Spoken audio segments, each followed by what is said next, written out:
सबसे पहले बात करेंगे नगरोटा और बड़गाम के उपचुनाव को लेकर। बाई इलेक्शंस का ऐलान हो चुका है और परसों यानी कि 11 नवंबर को मतदान होगा और आज शाम 5 बजे तक चुनाव प्रचार की प्रक्रिया जारी रहेगी और 5 बजे के बाद ये थम जाएगी। 6 बजे का समय निर्धारित किया गया है। मॉडल कोड ऑफ कंडक्ट लग जाएगा और धारा 163 यानी कि 163 जो है वो लागू हो जाएगी। आपको बता दें कि मंगलवार के दिन 11 नवंबर को मतदान होगा और 14 नवंबर को मतगणना होगी। 2 सीटें हैं जम्मू कश्मीर में, एक जम्मू के संभाग में यानी कि नगरोटा, जहां पर कि भारतीय जनता पार्टी का गढ़ रहा है और नगरोटा की सीट हमेशा से, चाहे पार्टी कोई भी हो, लेकिन यहाँ पर नाम आता था तो देवेंद्र सिंह राणा का।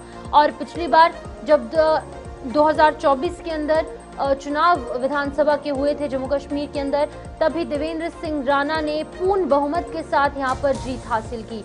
लेकिन भगवान को कुछ और मंजूर था। अक्टूबर के महीने में उनका निधन हो गया। उसके बाद उनके देहांत के बाद वहाँ की स्थिति जो है वो थोड़ी सी बदल गई।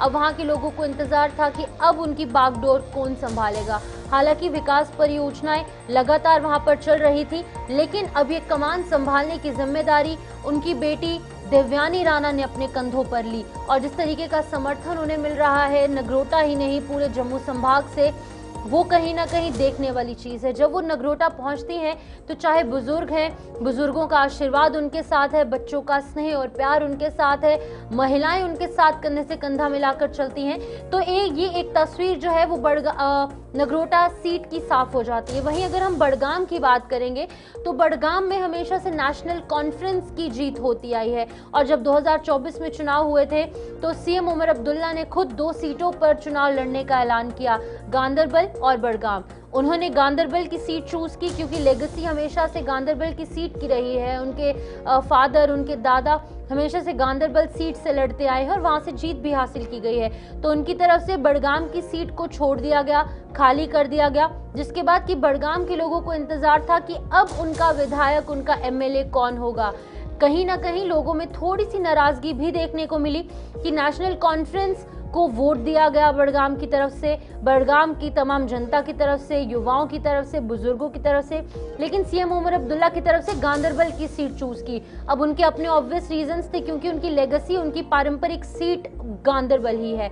लेकिन लोगों की नाराजगी और लोगों में और रुझान बढ़ाने के लिए सीएम उमर अब्दुल्ला 2 दिन पहले खुद बड़गाम पहुंचे, एक जनसभा को संबोधित किया, लोगों से बातचीत करने की कोशिश की, संवाद किया, जिसके बाद कि अब ये देखा जा रहा है कि बड़गाम की जो जनता है वहां पर चाहे निर्दलीय उम्मीदवार है, पीपल्स डेमोक्रेटिक पार्टी है, चाहे नेशनल कॉन्फ्रेंस है या फिर बाकी की राजनीतिक दल है, वो भी कमर कस चुके हैं। और आज आखिरी दिन जो है वो यहाँ पर चुनाव प्रचार होगा और इन लोगों की ये जो तमाम कैंडिडेट्स हैं इनकी किस्मत ईवीएम्स में कैद हो जाएगी।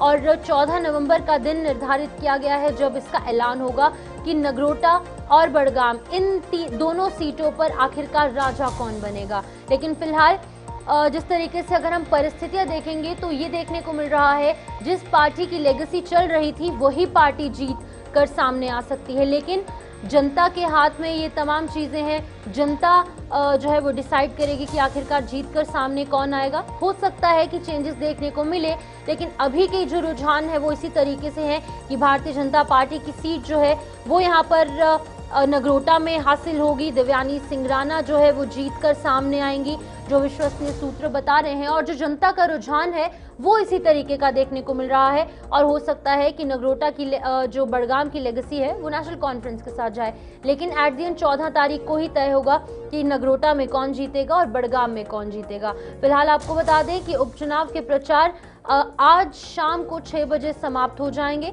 चुनाव आयोग द्वारा निर्देशों के अनुसार धारा 163 बीएनएस के तहत जो है वो लागू हो जाएगी और रैलियां और जनसभाएं जितनी भी हैं उन पर अंकुश लग जाएगा। इस प्रतिबंध के बाद उम्मीदवार और जो तमाम पार्टियां हैं वो केवल मतदाताओं को अपनी अंतिम रणनीतियों के तहत संपर्क कर सकेंगे, लेकिन सार्वजनिक सभा, कोई रैली, कोई रोड शो या फिर बाकी के आयोजन वहां पर नहीं हो पाएंगे।